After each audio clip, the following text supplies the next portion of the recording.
모두가 행복했으면 좋겠어요. 누구나 한 번쯤 말해본 문장이죠. 하지만 현실은 그 마음이 오히려 나를 괴롭게 할 때가 있습니다. 직장에서 상사의 기대를 맞추려다 스트레스가 쌓이고, 가정에서는 가족의 요구를 다 들어주려다 정작 자신은 지쳐버립니다. 친구, 동료, 연인 모든 관계 속에서 좋은 사람이 되려고 애쓰지만 결국 어느 순간 이런 생각이 들죠. 정작 나는 어디 있지?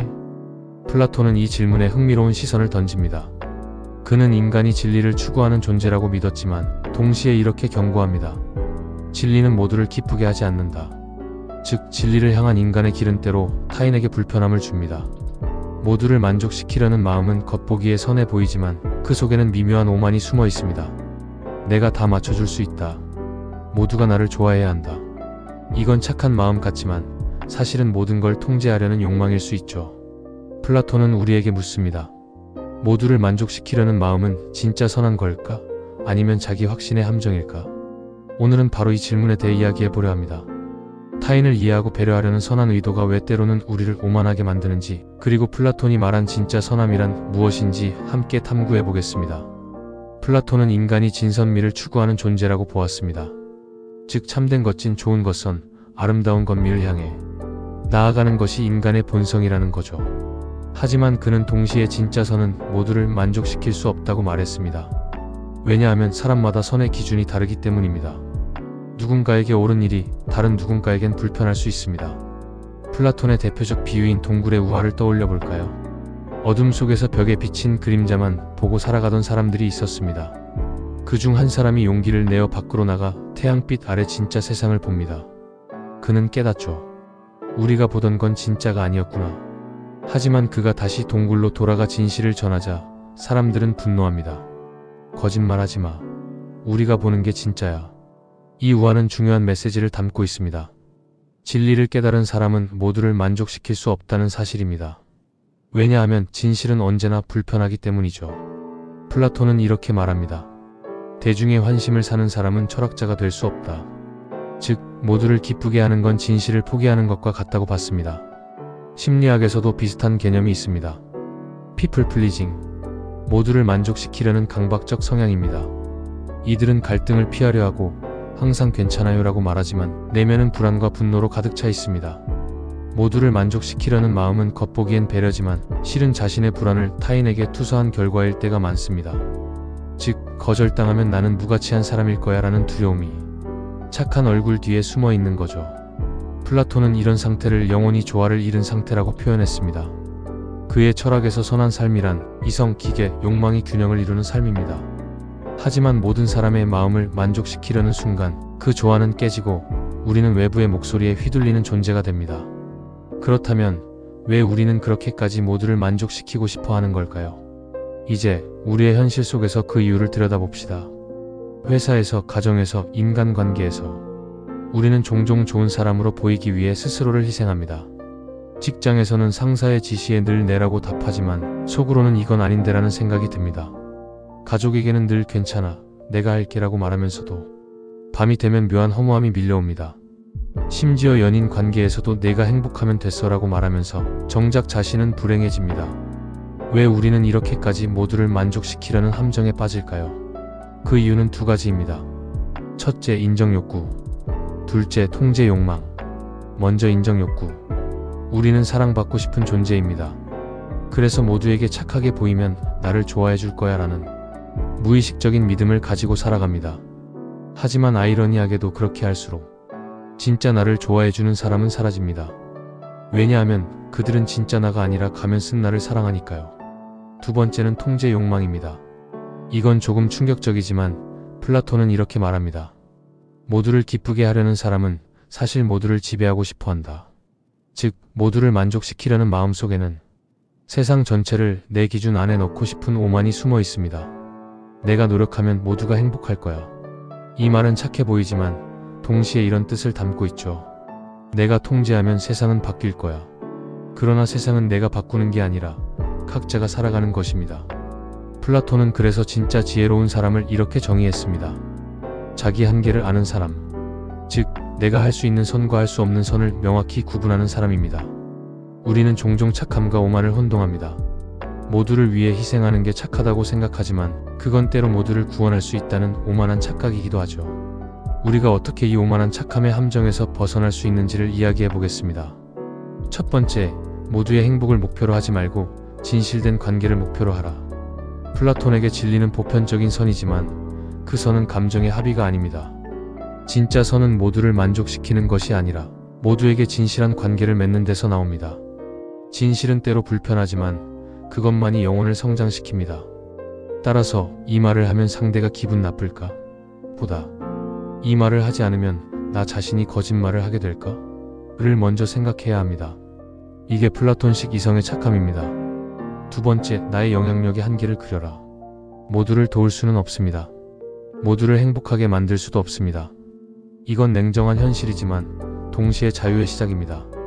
플라톤은 말했습니다. 영혼의 평화는 질서에서 온다.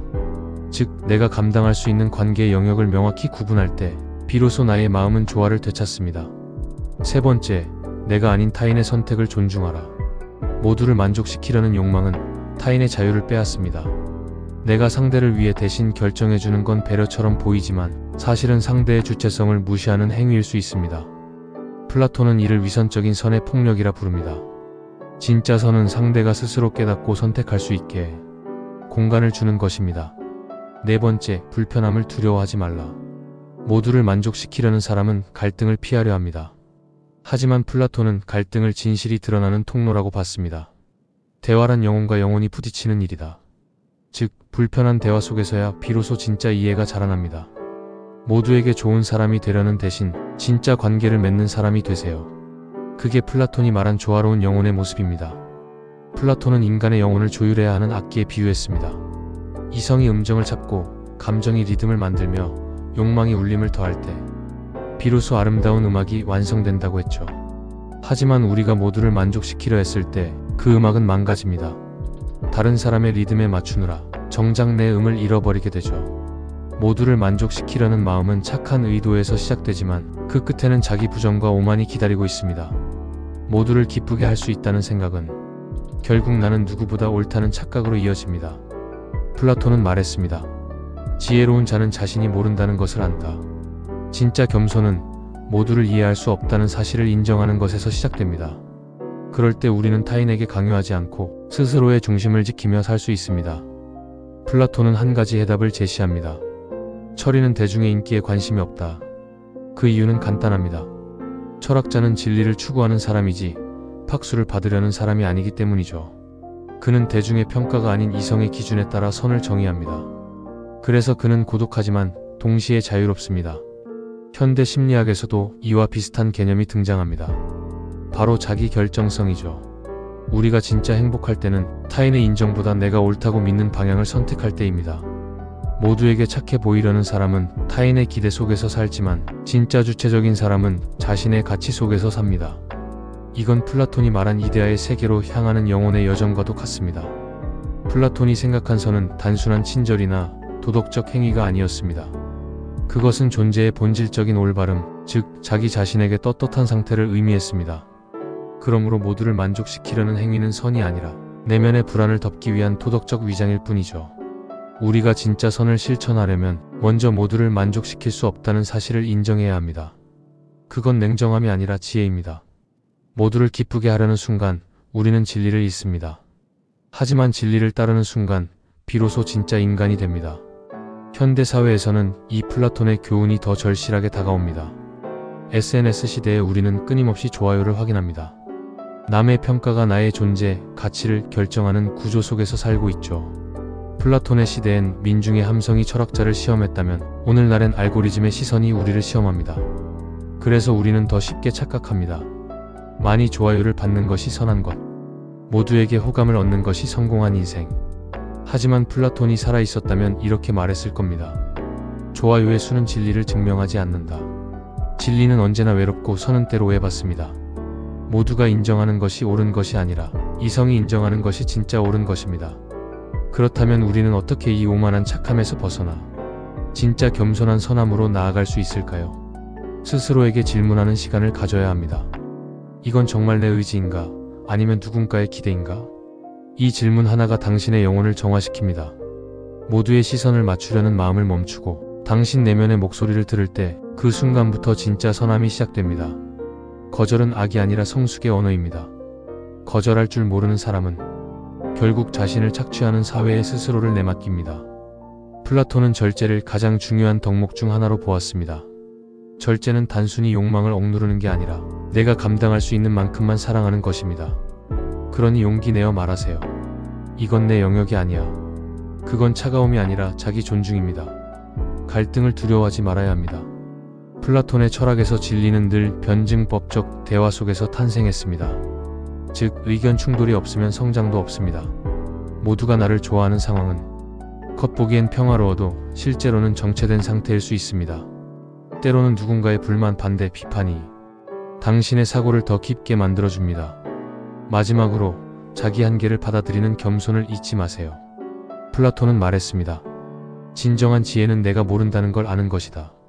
모두를 만족시키려는 오만은 나는 모든 걸 해결할 수 있다는 착각에서 비롯됩니다. 하지만 인간은 완벽하지 않습니다. 누군가를 만족시키지 못하는 순간이 오히려 당신이 인간답게 성장하는 계기일지도 모릅니다. 이제 생각해봅시다. 모두를 만족시키려는 마음은 정말 선한 걸까요? 아니면 나의 불안을 감추는 또 다른 욕망일까요? 플라톤이 우리에게 남긴 메시지는 명확합니다. 모든 영혼이 조화로울 수는 없다. 그러나 자신의 영혼은 조화롭게 만들 수 있다. 세상을 바꾸는 것보다 더 어려운 일은 자기 자신을 바꾸는 일입니다. 모두의 마음을 얻으려 하기보다 자신의 영혼을 바로 세우세요. 그 순간 당신의 선함은 오만이 아니라 존엄이 됩니다. 그리고 그 존엄은 세상이 줄 수 없는 평화를 선물할 겁니다.